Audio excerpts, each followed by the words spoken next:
தொடங்கியது தேர் திருவிழா. ஸ்ரீ செண்பகவல்லி அம்மனுக்கு ஒவ்வொரு நாளும் ஆராதனை. தூத்துக்குடி மாவட்டம் கோவில்பட்டியில ஸ்ரீ செண்பகவல்லி அம்மன் ஸ்ரீ பூவனநாத சுவாமி திருக்கோவில்ல பங்குனி திருவிழா தேரோட்டம் வெகு விமர்சையா நடந்திருக்குது. இதுல பல்லாயிரக்கணக்கான பக்தர்கள் கலந்துகிட்டு திருத்தேரை வடம் பிடித்து இழுத்திருக்கிறாங்க.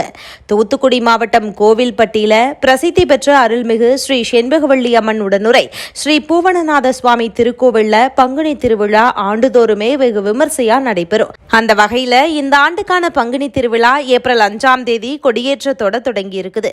திருவிழா நாள்ல தினமுமே இரவு 7 மணி அளவுல சுவாமி அம்பாள் சிறப்பு அலங்காரத்துல எழுந்தருளி திருவீதி உலா வந்தாங்க. 9ஆம் நாள் திருவிழாவான இன்னைக்கு திருவிழாவோட முக்கிய நிகழ்வான திருத்தேரோட்டம் நடந்திருக்குது.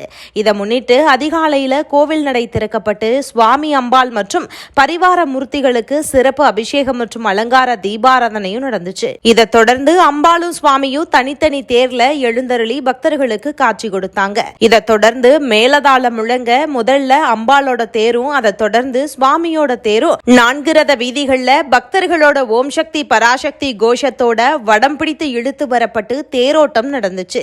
இதுல பல்லாயிரக்கணக்கான மக்கள் கலந்துகிட்டு தேரை வடம் பிடித்து இழுத்துட்டு வந்தாங்க. 10ஆம் திருநாளான நாளைக்கு 14ஆம் தேதி தீர்த்தவாரி நிகழ்ச்சியும் 15ஆம் தேதி தெப்ப திருவிழாவும் நடக்குது. தேரோட்டத்துல பல ஆயிரக்கணக்கான பக்தர்கள் கலந்துகிட்டு தரிசனம் செஞ்சிருக்கிறாங்க.